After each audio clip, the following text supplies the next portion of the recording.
In just 47 seconds, Barack Obama dropped a revelation on live TV that made millions of jaws hit the floor. Under the blinding studio lights, his calm voice exposed secrets Donald Trump never wanted America to hear. But when the truth collides with raw fury, which will this nation remember the quiet fact or the loudest scream? In the next few seconds, you will witness the truth that they never wanted the public to know. The PBS studio in Boston glowed under sharp blue lights, every beam bouncing off polished cameras and rows of tense faces. The audience was a cross-section of America itself, students gripping notebooks, veterans with medals pinned proudly on jackets, teachers clutching pens, retirees sitting with folded arms, eyes sharp with memory. It wasn't just another interview. The air was thick electric, as though everyone in the room knew something irreversible was about to happen. Then Barack Obama stepped out. Steady, deliberate, his presence alone cut through the noise. He didn't rush. Every movement carried the weight of 8 years in the Oval Office, every step reminding the audience of the calm precision they hadn't seen in years. He lowered himself into the chair across from veteran journalist Karen Delaney. Her posture was rigid, her voice controlled, but her eyes betrayed the anticipation of the question that had been simmering across the country. "Mr. President," she began, her words slicing through the silence like glass. "What are your honest thoughts on Donald Trump's role in American politics today?" The room froze. A single cough in the back row echoed like thunder. Students leaned forward. Veterans tightened their jaws. Phones hovered in trembling hands ready to record. Millions of Americans watching from living rooms and diners leaned closer to their screens, holding their breath. Obama didn't answer immediately. He folded his hands in his lap, his gaze steady, almost surgical in its focus. The seconds stretched unbearable until silence itself became a weapon. The audience shifted restlessly, the weight of expectation pressing down like a storm cloud, gathering above the studio. Then a small movement, a lean forward. His eyes locked on the camera lens, piercing not just the studio, but the millions watching across America. His voice was low, deliberate, as if every word had been measured against history itself. "I've been quiet for too long." The reaction was instantaneous. Gasps rippled through the audience, whispers darted like sparks through the air. Karen Delaney blinked, caught off guard, her pen stalling on the notepad in her lap. For years, Obama had stayed above the mud, refusing to dive into the chaos, no matter how deep it dragged. But in that moment, the world felt the shift. This was different. This was the moment where silence broke. The tension didn't ease, it grew heavier, like the room itself was tilting toward a precipice. The audience could sense it, feel it in their bones. This wasn't just an interview anymore. It was the calm before a political detonation. And as the silence stretched once more, the only question left hovering in the studio was this: what truth was about to break free? And could the country survive it? The silence after his words, "I've been quiet for too long," was like the pause before a detonator clicks. Barack Obama leaned closer to the microphone, his hands still folded, his expression unreadable. The room tensed as if every breath were being rationed. Then in that same steady tone that carried more power than any shout, he delivered the strike. There were times when Donald Trump put his personal gain over this nation's security. Not once, not twice, multiple times. The reaction was instant and volcanic. Gasps burst through the audience like a chain of explosions, some muffled by hands covering mouths, others slipping into whispers sharp enough to cut glass. Karen Delaney stiffened in her chairpin, dropping soundlessly onto her notepad. The studio lights seemed to flare hotter, brighter, as if the very air itself wanted to bear witness. Phones lit up across the rows, screens glowing in the dim audience, fingers racing to record, to text, to post. A young man in the second row muttered, "No way. No way, he just said that." A veteran clenched his jaw so tightly it trembled, eyes fixed forward, unblinking. The cameras cut across the studio, capturing faces frozen in disbelief, capturing history as it cracked open on live television. And beyond the studio walls, America felt the quake. In a Boston diner, forks froze halfway to mouths as the TVs hanging above the counter replayed the words on loop. In a Dallas bar, silence fell over a Friday night crowd, broken only by one stunned voice whispering, "He just accused him." Live. In Phoenix and Des Moines, in living rooms from coast to coast, families leaned forward on their couches, jaws slack, eyes wide. It was as if the entire country had inhaled at once and forgotten how to exhale. Obama did not raise his voice. He didn't need to. Each syllable landed like a hammer against steel. When a president treats the Oval Office like a bargaining chip, when national duty is twisted into personal advantage, democracy itself is endangered. The words were precise, sharp, lethal in their restraint. The audience broke again this time, not just with gasps, but with a low rising murmur of outrage. A woman in the front row shook her head, whispering to her neighbor, "We lived through this, and we never even knew." Karen Delaney adjusted her glasses, her composure slipping, for the first time her voice faltering as she tried to cut in. "Mr. President, are you saying Donald Trump jeopardized national interests?" For profit, Obama's eyes lifted, locked onto the camera lens like a sniper finding his mark. His pause was deliberate, punishing. Then came the words calm and merciless. "That's exactly what I'm saying." The audience erupted, half in shocked applause, half in horrified whispers, the sound colliding in the air, until it was impossible to separate fury from relief. The control booth behind the glass window turned frantic, producers barking into headsets, teleprompters abandoned as the interview spun off the rails. But Obama remained unshaken, a statue of composure amidst the storm. His face didn't crack, his breathing didn't falter. He simply sat back as though the weight of his revelation wasn't crushing the studio. Then, with the faintest hint of a grim smile, he added the words that turned shock into a national fever. "And that's only the beginning." The words, "that's only the beginning," hung in the air like a fuse burning toward an unseen explosion.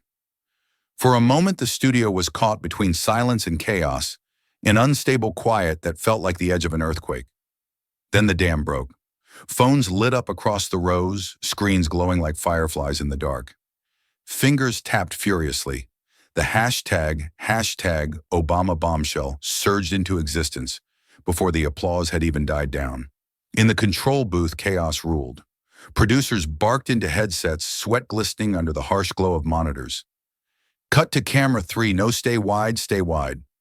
A woman waved frantically at the teleprompter, knowing the script was useless now. Another slammed his fist against the desk, muttering, "This is history and we're flying blind." Red lights blinked across the soundboard as the director shouted, his voice cracking, "Don't lose him, keep Obama framed tight. He's the story now." Meanwhile, Obama sat unmoved, calm, stone-faced. The storm whipped and raged around him, but he remained an anchor, the still point in a world unraveling. His composure only deepened the effect. The louder the world grew, the more terrifying his quiet became. Across America, living rooms turned into jury boxes. A mother in Cleveland covered her mouth with her hand and whispered, "Did he just say that live in a New York subway car?" Strangers huddled around a single phone, eyes wide, replaying the clip with disbelief. In a Phoenix bar, laughter died in throats as the TV overhead cut from sports to breaking news, replaying Obama's voice, personal gain over national security. A man dropped his beer. Nobody picked it up. Social media detonated like a bomb.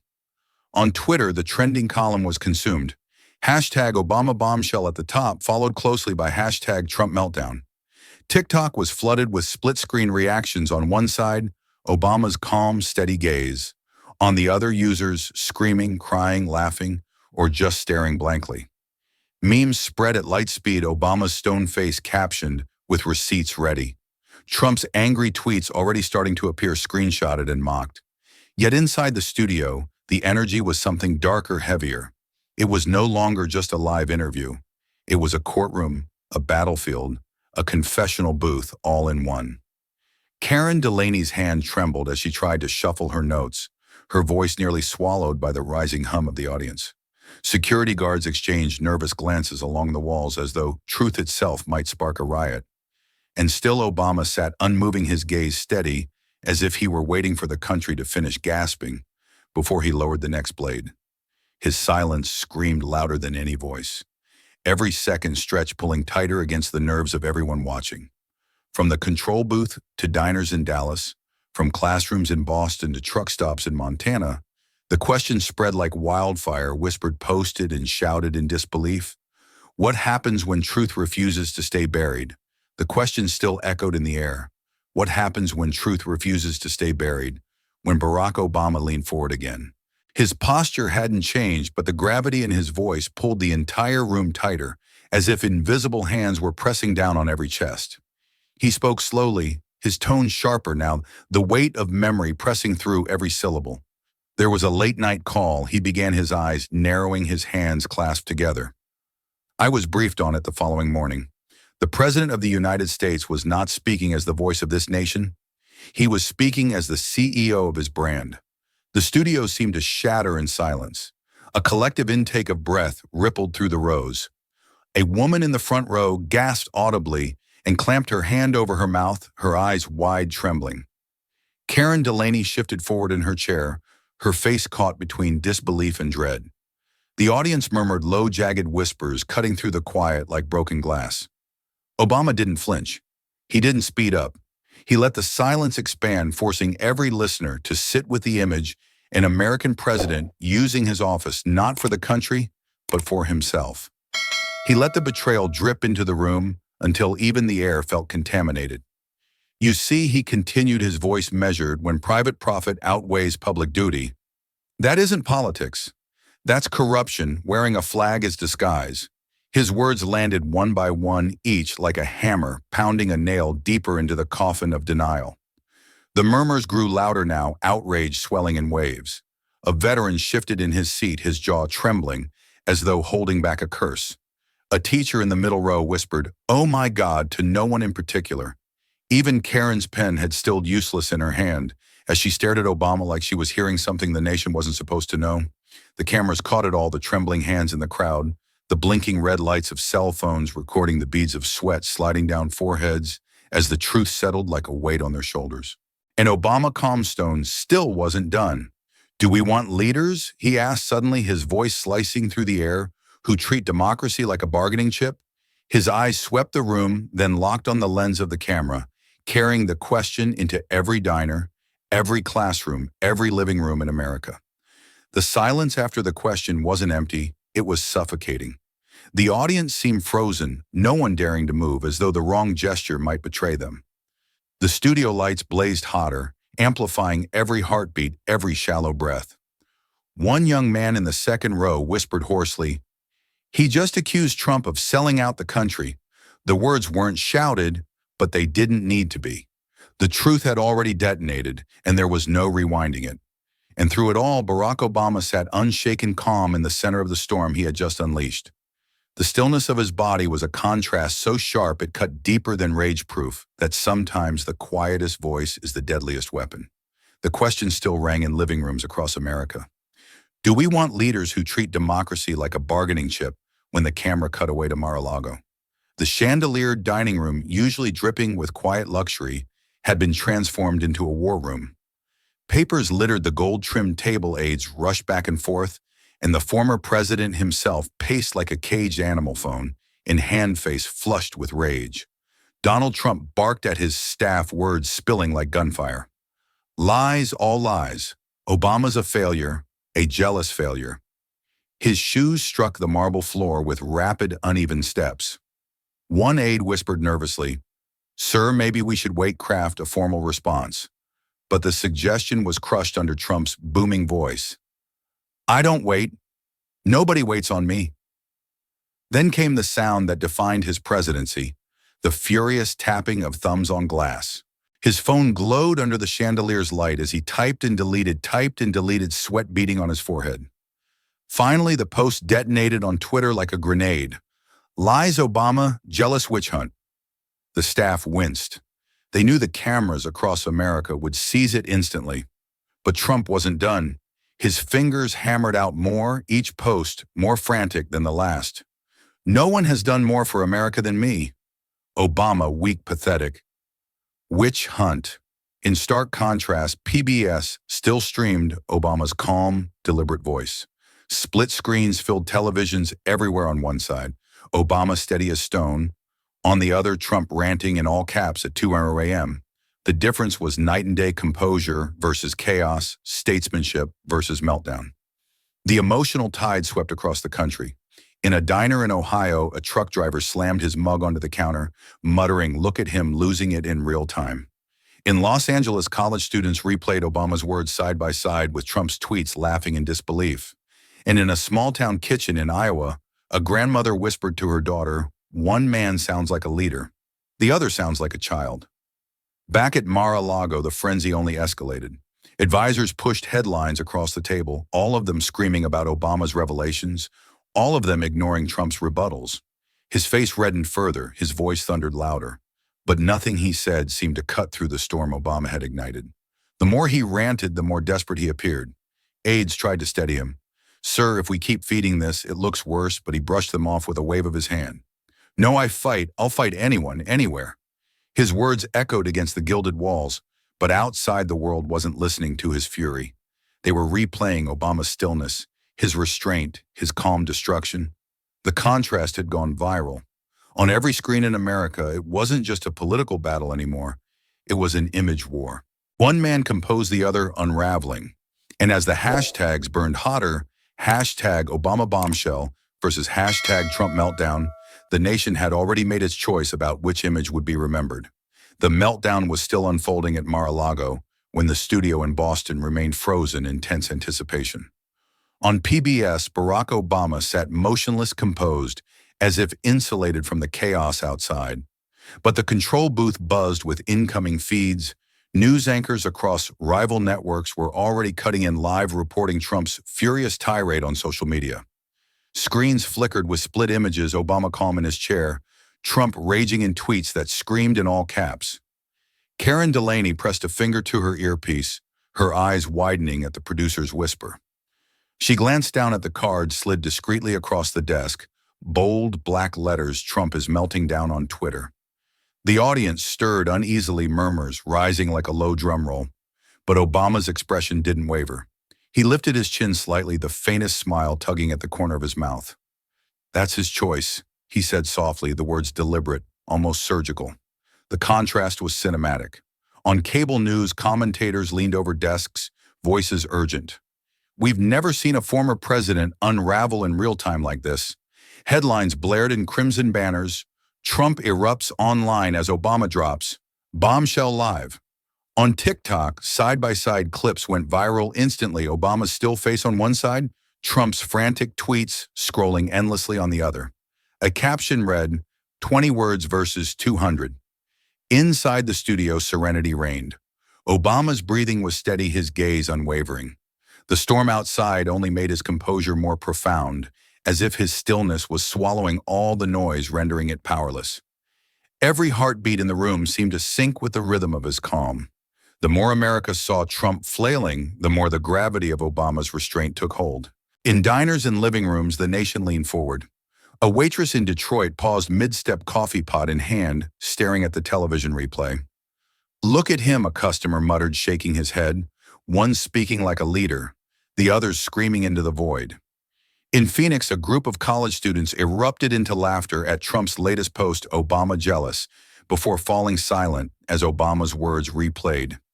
"Do we want leaders who bargain with democracy?" The laughter turned to a heavy hush. Back at PBS, Karen tried to steady her voice. "Mr. President, former President Trump is already responding. Calling your statements lies, calling you jealous. Do you want to reply?" The studio air felt sharp, dangerous, the kind of moment where one wrong syllable could ignite a fire. Obama's eyes flickered briefly, then settled back into that unshakable calm. He folded his hands together, leaned slightly back, and with a voice quieter than the roar outside said, "That's his choice."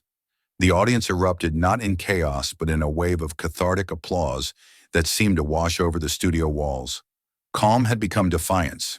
Restraint had become strength. And as the feeds rolled nationwide, America was left staring at two competing images, one man controlled by rage, the other controlling the room with silence. The question now hung over every television, every phone, every kitchen table in America. Which voice would the nation believe, the calm truth or the loudest scream? The truth didn't arrive as thunder, it came as receipts. The studio still hummed with the aftershocks of Trump's public meltdown when Barack Obama leaned forward once more. His hands folded, his voice, even his expression unshaken. The calmness wasn't comfort, it was the silence of a blade being unsheathed. He let the pause stretch the anticipation coil tighter, before delivering the next revelation. Donald Trump pushed for international deals that looked like trade and diplomacy on the surface. Obama said each word slow and deliberate. But behind those deals, behind the flags and handshakes, they were tied directly to the locations of his own businesses. The audience gasped in unison. It wasn't a sound, it was a rupture, a collective disbelief breaking loose from every chest at once. Phones whipped into the air, capturing every syllable. A woman in the front row clutched her purse to her chest as though trying to shield herself from the impact of the truth. A man whispered, voice trembling, "He sold us out." Karen Delaney fumbled with her pen, her composure slipping. She pushed her glasses higher on her nose, her breath shallow, her script forgotten. "Mr. President," she stammered, her voice catching on the words, Are you saying that decisions about U.S. military presence abroad were influenced by Trump's business properties?" Obama didn't blink. His eyes locked on the camera, his voice steady, merciless. "I'm not suggesting. I'm saying." The crowd erupted again, shock, fury, disbelief colliding in a single storm of sound. Some stood unable to contain their outrage. Others sank deeper into their chairs, their faces pale as though hearing the words was itself an act of betrayal. The control booth dissolved into chaos, directors shouting, monitors flashing, Red One producer yelling, "This is bigger than anything we've ever aired." Across the country, the revelation spread like wildfire. In a crowded Chicago bar, the game on the big screen was abandoned as televisions replayed Obama's words. A veteran slammed his fist against the table, his voice cracking. "I risked my life overseas and he was protecting a hotel." In Los Angeles, students in a dorm common room replayed the clip again and again, whispering, "This is treason." In a small farmhouse kitchen in Kansas, a retired couple sat in silence, the husband's hand tightening around his wife's as if bracing against an earthquake. But Obama didn't ride the wave of outrage. He let it build, let it crest, and then cut through it with the same surgical calm. When private profit decides where American troops are stationed, when a brand is treated as more important than blood, he paused, his jaw tightening just enough to betray the weight of his words. That is not leadership, that is betrayal. The studio air was electric, vibrating with anger, disbelief, and something heavier, realization. Karen's hand trembled as she tried to regain her voice, but her words faltered, drowned by the restless hum of the audience. The camera zoomed closer, capturing every flicker of emotion, the gasps, the whispers, the tears beginning to form in the corners of stunned eyes. Obama didn't flinch. His calm was a weapon, his restraint a form of attack. He wasn't yelling, he wasn't pounding the table, he was dismantling. Trump piece by piece, revelation by revelation, each word another brick pulled from the foundation of the illusion. And in that suffocating moment, America understood the gravity of what was being said. Deals weren't just deals. They were receipts written in the blood of trust, receipts that tied the presidency to the balance sheet of a man's empire. The room was on fire with outrage, yet Obama sat perfectly still, eyes fixed on the camera, as though daring the nation to look away. For a heartbeat, the studio was silent, frozen in the weight of Obama's final words. Then the dam broke. Applause burst out like a detonation, clashing with gasps and disbelieving murmurs. Some stood and clapped, as if pulled to their feet by instinct. Others shook their heads, stunned mouths half open, as though trying to catch air.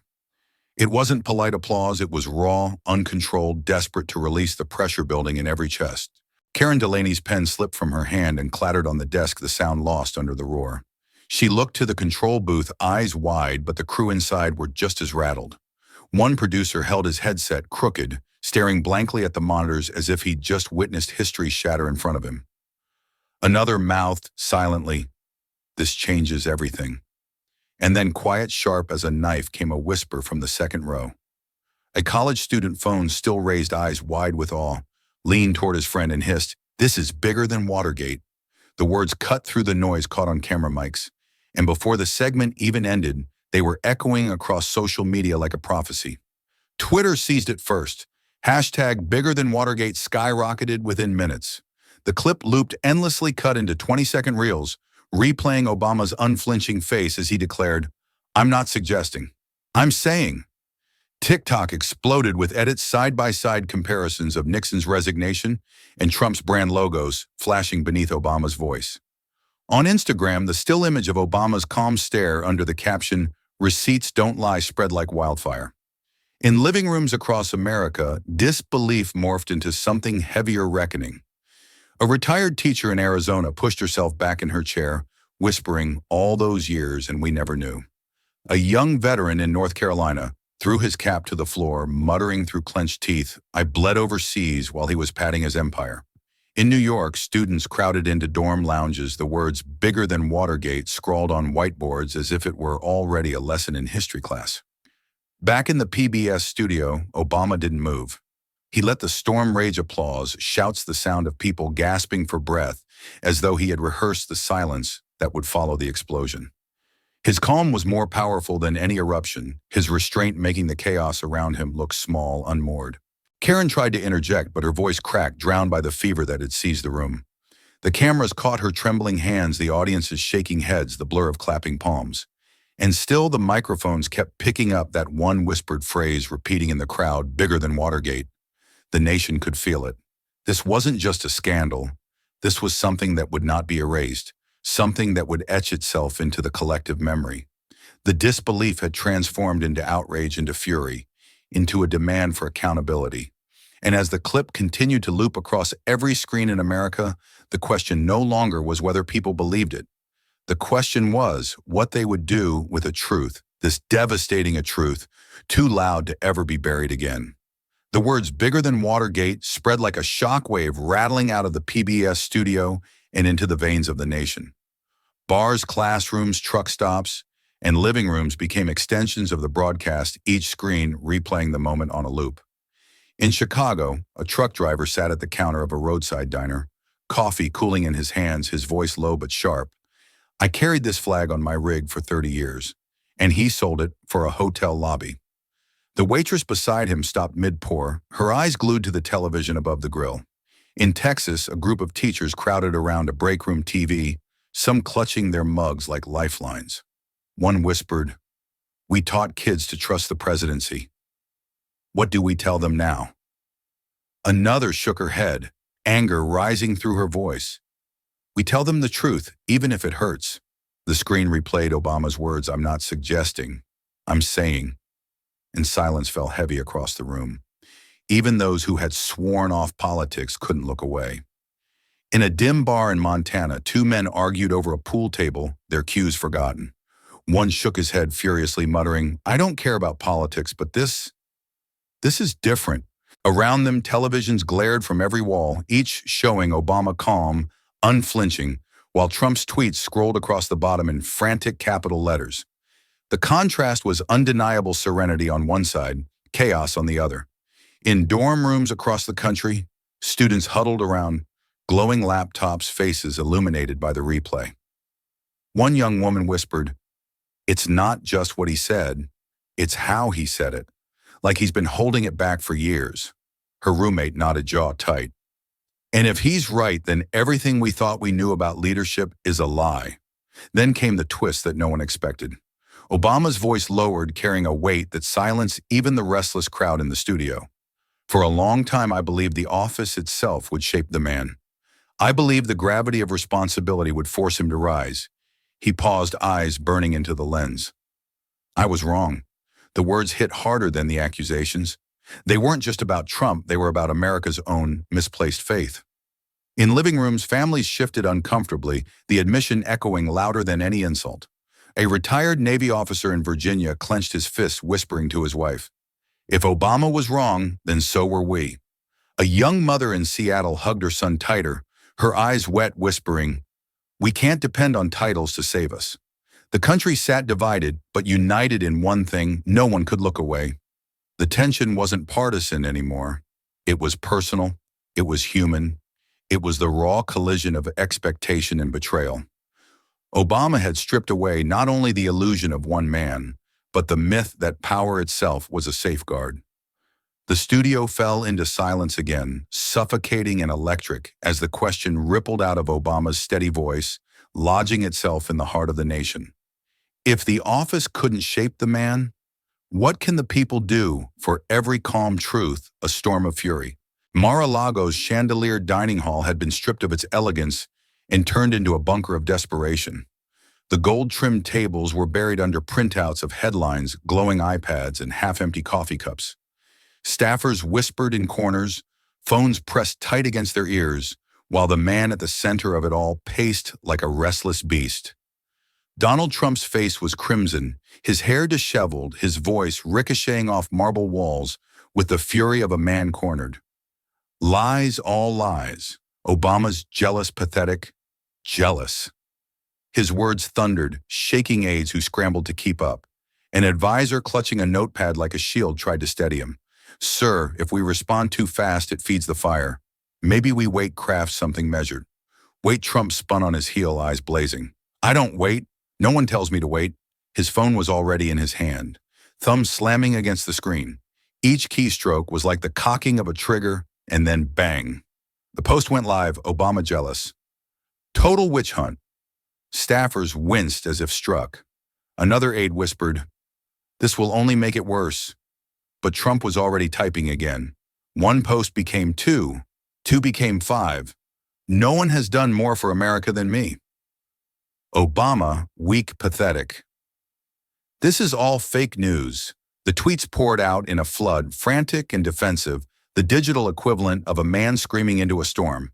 In the control booth back in Boston, producers watched in disbelief as the meltdown went viral in real time. Split screens dominated the networks. Obama calm, steady, unshaken on PBS. Trump furious, unraveling online. Anchors couldn't contain their astonishment. We are watching the former president implode as Obama quietly dismantles him. Inside Mar-a-Lago, the frenzy deepened. Advisors tossed headlines across the table, each one worse than the last, bigger than Watergate. Obama drops bombshells live. Phones buzzed nonstop, allies calling donors, panicking journalists circling like vultures. Trump barked orders no one could follow. His fury wasn't strategy. It was noise drowning out every voice that tried to steer him. In hushed tones, staffers began leaking details to reporters. One aide whispered to a journalist, "He's pacing nonstop, shouting. No plan, just rage." Another confided, "It's chaos. He won't stop posting. We're drowning." The leaks hit the press within minutes, feeding the frenzy outside with images of a gilded palace collapsing into panic. The contrast could not have been sharper. While Trump's war room spiraled into denial and defensiveness, Obama's calm words continued to echo nationwide, growing louder with each retweet, each replay, each whispered conversation in diners and living rooms. The storm was all fury, but the calm truth had already cut deeper. And as the night dragged on under the crystal chandeliers, the world began to see not a man in control, but a man unraveling in his own empire. The storm at Mar-a-Lago hadn't even settled when the nation's screens were already drowning in the aftermath. Every major network cut to the same footage. Obama leaning forward, voice steady, eyes locked on the camera. The clip played on repeat each cycle, carving the words deeper into America's consciousness. "I'm not suggesting, I'm saying." Then came the side-by-side split screens. Obama's 20 words against Trump's 200 frantic tweets, the contrast more damning than any analysis. Anchors struggled to keep pace with the tidal wave of chaos. On CNN, a commentator shook his head, half smiling in disbelief. Obama dismantled him in less than a minute. Trump's been screaming for hours and hasn't landed a punch. On Fox, voices faltered between defense and discomfort, one analyst whispering off mic, "He's losing the optics battle." MSNBC rolled headline after headline, calm truth vs. caps lock fury. At first, amusement swept across the country. Late-night hosts pounce flashing screenshots of Trump's all-caps tirades against Obama's calm one-liner. Laughter-filled studios, viral TikToks spliced Obama's stone face with Trump's erratic rants, looping to millions of views. But as the night deepened and the meltdown stretched into dawn, the laughter dulled into something else, shock. The nation realized this wasn't comedy. This was a former president unraveling in real time, his empire of control crumbling under the weight of 20 calm words. In diners, laughter gave way to uneasy silence. A waitress wiped a counter and muttered, "This doesn't look strong. It looks scared." At a truck stop in Missouri, drivers watched in disbelief as the news ticker scrolled Trump's posts faster than the anchors could read them aloud. One driver slammed his mug down, shaking his head. He's lost control. You can see it in every line he types. The frenzy only grew as analysts sharpened their comparisons. Obama needed 20 words, one declared voice grave. Trump needed 200, and everyone made him smaller. The networks plastered the contrast across screens, red versus blue, calm versus chaos. Headlines screamed not just about the scandal, but about the unraveling itself. Trump loses the narrative. Bigger than Watergate presidency as brand. By midnight, pity crept into the national tone. Not sympathy, pity. Watching Trump pace, shout, and rage in his golden palace while Obama sat in quiet authority was no longer a contest. It was a collapse. Commentators stopped debating whether Obama had struck a blow. They began asking how long Trump could withstand the fallout. On PBS, Obama's clip played one more time. His voice, low and deliberate, cut clean through the storm of noise. Do we want leaders who bargain with democracy? The networks replayed it until it echoed like a mantra. And by then, the sentiment wasn't whispered anymore. It was shouted, typed, posted, repeated in every corner of the country. He's lost control. The frenzy of the media loop had barely slowed when Trump, red-faced and pacing under the glittering chandeliers of Mar-a-Lago, raised the stakes. His voice cracked with fury as he shouted at his staff. We'll sue him. We'll sue Obama for defamation, for lies, for everything. Papers flew from the table as aides scrambled, unsure whether to write down his orders or quietly ignore them. The word lawsuit hit the air like a spark in a gas-soaked room, loud, dangerous, but reeking of desperation. Within minutes, the threat ricocheted across the networks. Breaking banners screamed, "Trump threatens to sue Obama." Anchors leaned forward, incredulous. On CNN, a legal analyst smirked, shaking her head. Suing a former president for telling the truth. That's not strategy, that's panic. On MSNBC, laughter broke through the seriousness. You don't threaten lawsuits when you're strong. You do it when you're cornered. And across America, the reaction mirrored that tone. In a crowded bar in Pennsylvania, men around the pool table burst into mocking laughter. Sue Obama for what, talking? One barked, slamming his cue stick down.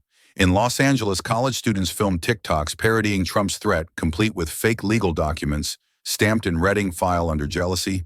The hashtags flipped instantly. Hashtag Sue Obama became a punchline, trending alongside memes of Trump holding a gavel like a toddler with a toy. Yet not everyone laughed. In diners and kitchens, the disbelief carried a darker weight. A teacher in Ohio murmured to her colleague, "This isn't power anymore. This is fear." A veteran watching from his living room shook his head slowly, whispering, "When a man shouts lawsuits instead of answers, it means he's already lost." Back in the PBS studio, Obama remained unmoved. Karen Delaney received another frantic note from the control booth, Trump threatening legal action. She blinked, swallowed hard, then asked the question on air. "Mr. President Trump says he'll sue you for these claims. Do you want to respond?" The audience held its breath. Obama didn't shift in his seat. He didn't even lean forward. His expression was steady, his voice almost quiet. When the truth frightens someone, they reach for threats. But threats don't erase facts. The crowd erupted, not in shock this time, but in something louder, rawer. Applause thundered through the studio, shouts of agreement, breaking the rules of live interviews. The contrast was unbearable, one man clutching at lawsuits, the other dismissing it with a single calm line. Newsrooms everywhere replayed it instantly. Analysts repeated it with awe. Threats don't erase facts. Commentators grinned as they compared the two men, Obama with 20 words, Trump with 200 threats. Social media weaponized it in seconds, looping Obama's calm line over videos of Trump's angry rants. The storm was shifting. The fury had been loud, the rage consuming. But now, for the first time, the anger began to look like something else, like a man realizing the ground beneath him was giving way. And the question that lingered in the silence after the applause was one the nation couldn't ignore. What happens when fury becomes fear? The calmest voice delivered the most dangerous truth. The studio was still vibrating with the echo of Obama's dismissal. Threats don't erase facts when he leaned forward once more. His tone hadn't changed. His hands remained still, but the weight behind his words shifted. The air thickened every ear in the room, straining for what might come next. Even Karen Delaney, usually composed under the brightest lights, looked pale, as though she sensed that what was about to be spoken could not be taken back. Obama's eyes narrowed steady on the camera. There were classified briefings, he said slowly, meant for the highest levels of our government, information on troop movements, intelligence operations, alliances that took decades to build. He let the pause hang long enough to make the silence unbearable, and Donald Trump treated them like gossip. The room cracked open with sound. Gasps surged like a wave rising from the front row to the rafters. A woman clutched her chest, her hand trembling. A man cursed under his breath, unable to believe what he had just heard. Karen's lips parted, but no words came, her eyes wide, her pen slipping from her grip onto the desk. The panic spread like fire. Murmurs tangled into frantic whispers, voices clashing in disbelief. A student in the back row whispered, "Like gossip with classified intel." His friend's eyes darted to the glowing screen of his phone, already flooded with messages from outside. Did he really just say that? Is this real? Turn on PBS now? But Obama did not flinch. His voice remained steady, each word cold and deliberate, like steel sliding into place. Conversations that should have been guarded as life or death decisions were passed off like casual talk. Troop locations, sensitive negotiations, matters of national security shared recklessly, as if they were nothing more than stories to impress. Karen finally found her voice, but it cracked on the way out. Mr. President, are you suggesting that Donald Trump endangered classified intelligence? The question came out more plea than challenge, her hands trembling as she tried to keep the interview in control. Obama's gaze hardened, his reply sharp and merciless. I'm not suggesting. I'm saying. The studio fractured into chaos. The audience erupted, some in outrage, others in horror, a few standing to shout above the noise. One man muttered betrayal through clenched teeth. A veteran in uniform shook his head violently, whispering to himself, "He put lives at risk." The security guards along the wall shifted uneasily, sensing the atmosphere turning volatile, like the whole room was seconds away from combusting. Beyond the studio, the shock tore across the nation. On live broadcasts, anchors froze mid-sentence as producers screamed into their earpieces, "Replay that, cut it, replay it again." Hashtags exploded instantly. Hashtag Intel breach. Hashtag bigger than Watergate. Hashtag Obama receipts. In living rooms, families stared at one another in silence. Parents shaking their heads, children asking questions no one wanted to answer. Obama, however, was the eye of the storm. He leaned back, his posture, still his face unreadable, his voice lowering to a knife's edge. When secrets meant to protect our soldiers are tossed around like small talk, when a commander-in-chief values attention over caution, that isn't just reckless. That's betrayal. The final word struck like a thunderclap. The gasps turned to roars, outrage, fear, disbelief colliding in one relentless wave. Karen's face had gone pale, her breathing shallow, her knuckles white against the desk as she tried to ground herself in the chaos. And through it all, Obama sat calm, deliberate, as though the storm outside his voice could not touch him. It wasn't thunder. It wasn't fire. It was colder than both, truth delivered without a tremor, and it left the nation trembling in its place. The revelation Trump treated classified briefings like gossip did not stop in the PBS studio. It rippled outward, reaching classrooms, diners, and living rooms like a shockwave. Screens replayed the words on loop, each repetition sharpening the sting. What had been disbelief in Boston quickly transformed into a collective reckoning across the nation. In a high school classroom in Salt Lake City, a teacher paused her lesson plan and turned the television toward her students. Obama's calm face filled the screen, his words low and deliberate. When the clip ended, she set the remote down and asked softly, "What does this mean for democracy?" The room went still. Then a student in the back raised his hand, eyes burning with conviction. "It means the truth always comes out, even if it takes years." The silence that followed was heavier than any lecture. Another student, younger, added in a whisper, "And it means leaders aren't untouchable. Not anymore." The teacher's throat tightened, pride and sorrow colliding inside her. She nodded slowly, her voice breaking as she said, "That is the lesson." In a small VFW hall in Ohio, veterans watched the broadcast replay on an aging flat screen above the bar. Their hands calloused and scarred clenched around beer mugs as Obama's words rolled once more. That isn't just reckless. That's betrayal. The room erupted in low curses and slamming fists against wood. One veteran muttered, his voice ragged with fury, "That's not politics. That's betrayal." Another leaned back, shaking his head, eyes glistening. "We buried brothers overseas while he bragged over secrets. That's unforgivable." Across the country, families huddled in living rooms, whispers mixing with stunned silence.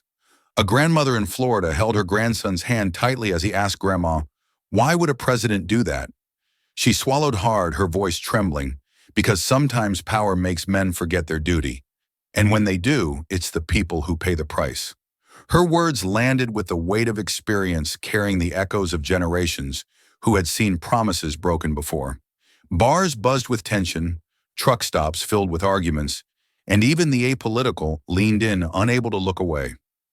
In Kansas, a farmer at his kitchen table shook his head as his wife replayed the clip on her phone.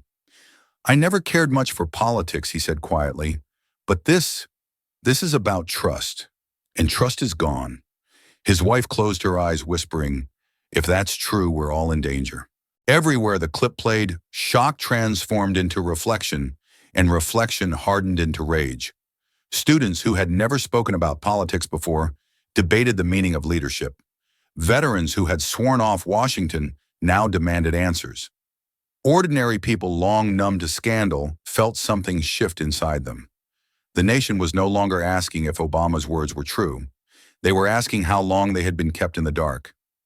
And as the conversations deepened across classrooms, living rooms, and bars, the sentiment rose in unison. A single phrase whispered, muttered, shouted across the country. That's betrayal, not politics. The country was no longer just watching, it was reacting. On TikTok, memes exploded in seconds. Edits flashed Obama's calm face with captions, "Receipts don't lie."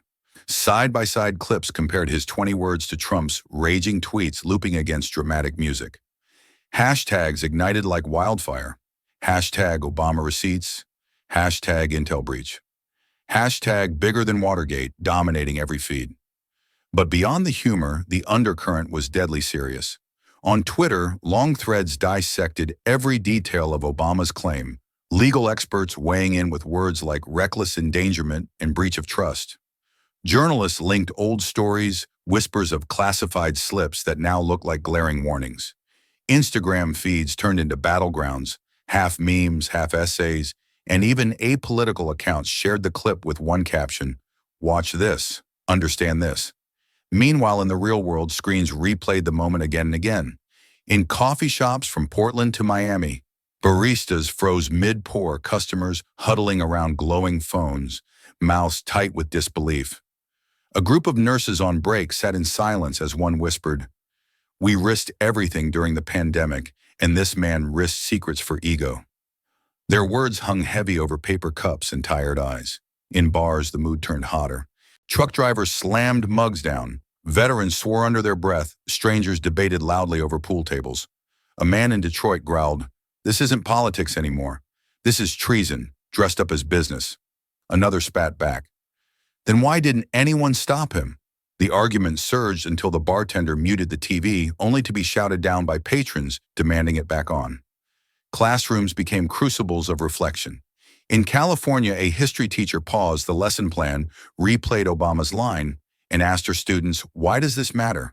A boy in the front row whispered, "Because democracy is supposed to mean rules, not loopholes." A girl added, "Because if presidents can do this, then anyone can." The teacher's eyes glistened as she nodded. And that's why we study moments like these. Everywhere, disbelief hardened into something sharper, reckoning. Ordinary citizens who once shrugged off politics now leaned in furious, demanding explanations. Social feeds merged with street talk until they were inseparable. The clip wasn't just a broadcast anymore, it was a national chant. Obama's calm accusation had pierced the country's skin, and the wound was bleeding on every screen and every conversation. And as the debate raged, one question rippled louder than hashtags, louder than laughter, louder than outrage itself. In diners and classrooms, in bars and on sidewalks, it echoed like a warning no one could ignore. Can democracy survive if truth itself is treated as gossip? Silence isn't neutral, it's complicity. The studio had gone from gasps to fury to a heavy, uneasy quiet. The audience leaned forward, their faces etched with the weight of betrayal, waiting for Barack Obama to speak again. The revelation about Trump treating secrets like gossip still burned in their ears. But now the question was shifting. Why had Obama stayed silent until now? Karen Delaney, her voice trembling, but steady enough to cut through the air, asked what everyone watching at home wanted to know. Mr. President, why are you telling us this now? After all these years, Obama's gaze dropped for the first time that night. His hands folded, his shoulders slumped just slightly, not in weakness, but in weariness. He inhaled, and when he exhaled, the words came low, heavy, deliberate. Because I believe truth could stand without me. The studio froze, a silence deeper than shock, as if the entire room was holding its breath to hear the confession of a man who had waited too long. His voice sharpened, carrying the weight of disappointment, not just in Trump, but in himself. I thought the office of the presidency would shape the man. I thought the gravity of responsibility would force him to rise. I believed, even when I disagreed, that the chair behind the resolute desk was larger than the ego that sat in it. He shook his head slowly, his tone bitter with regret. I was wrong. The admission cracked something open in the room. Karen's pen stopped mid-scribble. A veteran in uniform leaned forward, whispering to his neighbor. Even he misjudged him. A teacher in the second row dabbed at her eyes, the words cutting her deeper than any accusation. The emotion in the studio shifted: disappointment, yes, but also a strange comfort, as if the nation itself had been waiting to hear that it hadn't been alone in its misplaced faith. Obama didn't linger in regret. He straightened in his chair, his voice lifting with a steadier force. But silence is not neutral. Silence is complicity. And every day I held my tongue, I realized I was letting the lie grow louder than the truth. His eyes locked onto the camera lens again, piercing not just the studio, but the millions watching across the country. That is why I'm speaking now, because the truth doesn't need my voice, but democracy does. The crowd erupted, not in applause this time, but in a low, rumbling hum of agreement, a current of resolve that built inside the room. Karen blinked rapidly, caught between journalist and citizen, her professional mask cracking as she whispered into her mic. This feels like history. Obama's face was calm again, but behind the calm there was steel. His regret had been aired, his admission made. Now only resolve remained. The silence that had once been his shield was gone, replaced by a voice that cut sharper than any fury. And as the studio lights glared down, the audience realized they were no longer listening to a man simply revealing secrets. They were listening to a man warning a nation that silence itself had nearly destroyed it. The echoes of Obama's admission, "Silence is complicity," rolled out of the studio and into the bloodstream of the nation. Across America, households, bars, and coffee shops buzzed with the aftershocks, not just of the secrets revealed, but of the quiet confession that even he had waited too long. The country found itself suspended between despair and responsibility, trapped in a moment where the weight of betrayal pressed hard against the fragile spark of defiance. In a small kitchen in Milwaukee, a father of three switched off the television and sank into his chair. His shoulders slumped, his eyes glassy. If even Obama thought the office could save us, he muttered, what chance do the rest of us have? His teenage son shook his head fiercely, fists clenched on the table. No, Dad, it means it's on us now. We can't just wait for someone else to fix it. The silence that followed was jagged, the space between sorrow and resolve. At a diner in Atlanta, voices clashed like storm winds. A man at the counter slammed his mug down. This country's broken. We're done. A woman beside him leaned forward, her voice quiet but edged with fire. We've survived worse, we'll survive this too. The line silenced the room. It wasn't shouted, it wasn't scripted, but it carried the weight of lived history, the kind that reminded everyone listening that the nation had endured wars, depressions, assassinations, and still kept breathing. In Los Angeles, a group of students huddled around a laptop replaying Obama's words. One shook her head in despair, whispering, "We're doomed. They'll bury this too, like everything else." Another snapped back, "Not this time. Not when everyone's watching. Not when we all know." Their voices clashed, but beneath them pulsed the same truth. Despair was easier, but responsibility was unavoidable. Church basements, veterans' halls, classrooms all became stages for the same debate. Some muttered hopelessness, the sense that betrayal had already hollowed out democracy beyond repair. Others answered with fire, insisting that the very act of knowing meant there was no turning back. A retired soldier in Ohio stood before his VFW post, voice trembling with fury. "If he treated secrets like gossip, then we've all been played. But I'll be damned if I let it end here. Not after the blood we spilled for this flag." Applause cracked the silence, not out of joy, but out of raw defiance. On sidewalks and subways, strangers argued, their voices raised not in idle politics, but in survival. A young mother holding her toddler whispered to another parent waiting at the bus stop, "I want him to grow up safe. I don't care who's in office, just make it safe." The other parent nodded, eyes heavy but resolute. "Then we fight for it. No one else will." The country was split, but the split was no longer along party lines. It was along the fragile edge between despair and defiance, hopelessness and hope. And though the sorrow still hung, thick sparks of determination lit up in living rooms, diners and classrooms across the nation, carrying a single stubborn truth: the story was not over, not yet. The debate raged from kitchen tables to crowded bars, from classrooms to subway cars. Despair battled defiance, sorrow wrestled with resolve. And then, as the studio lights bore down on him, Barack Obama leaned forward once more. His voice did not rise. It steadied, sharpened, cut through the noise like a blade through glass.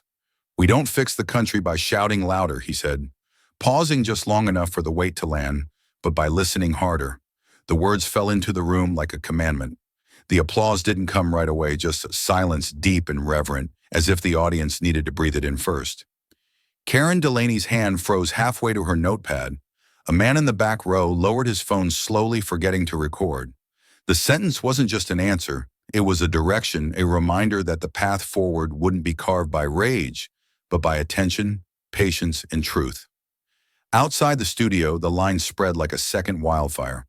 On Twitter, hashtags lit up, hashtag listening harder, hashtag not louder, hashtag Obama receipts.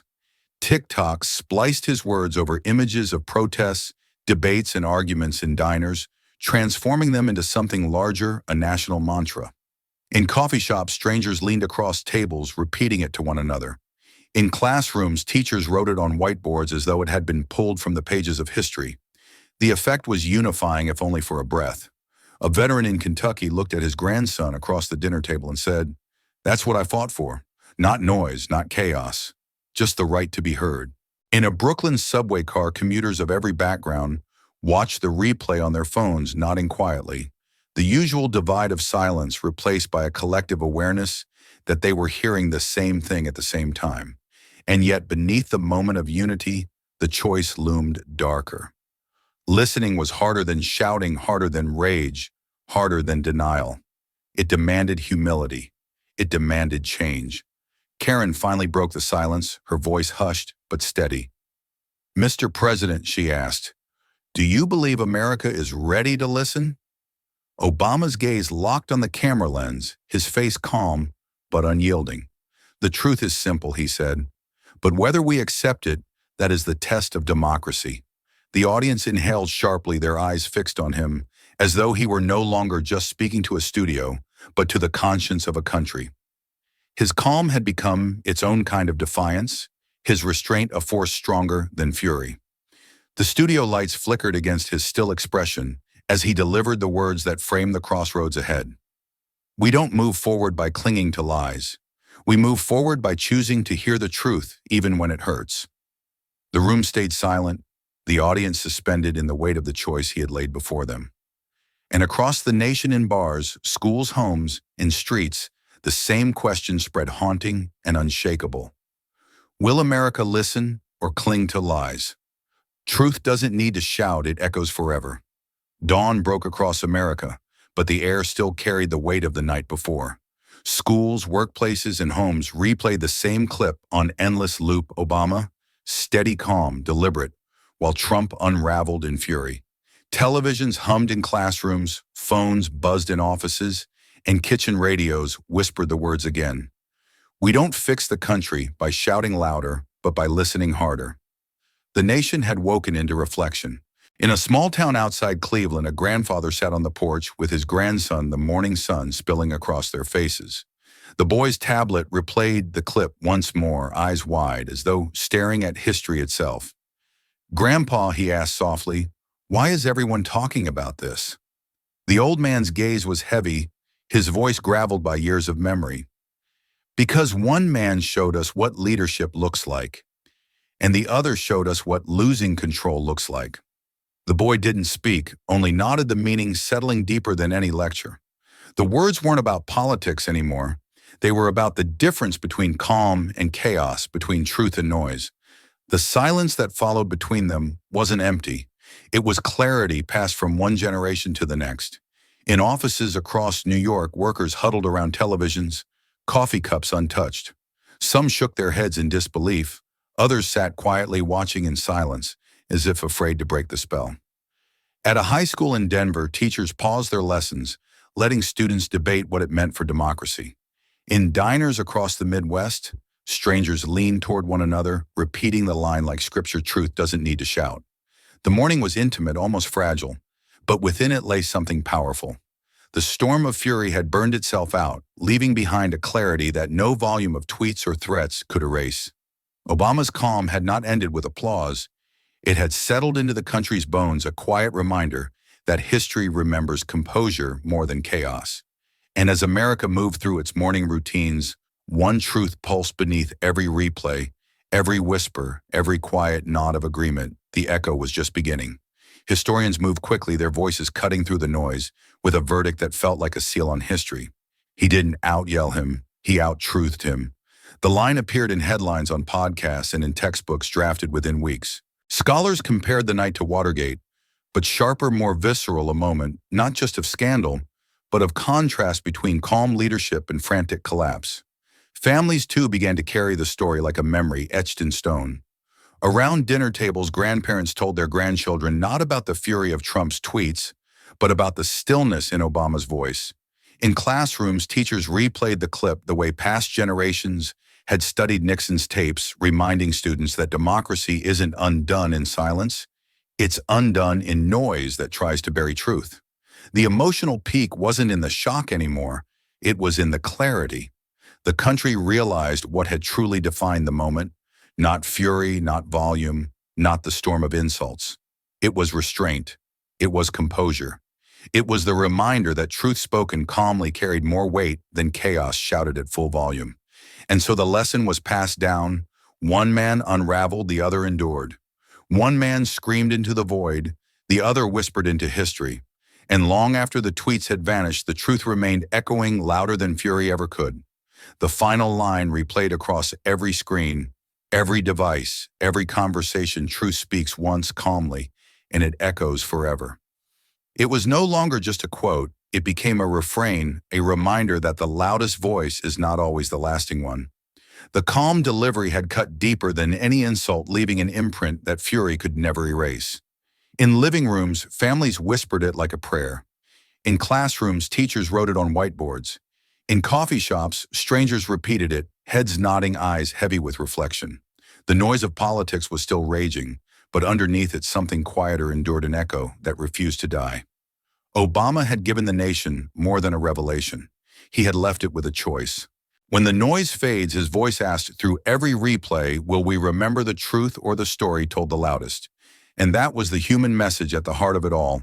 Calm truth defines legacy, not rage. Fury burns itself out, but truth spoken once with clarity lives on. The storm had passed, but the echo remained, carrying forward into history, into memory, into the question that every citizen now had to answer for themselves.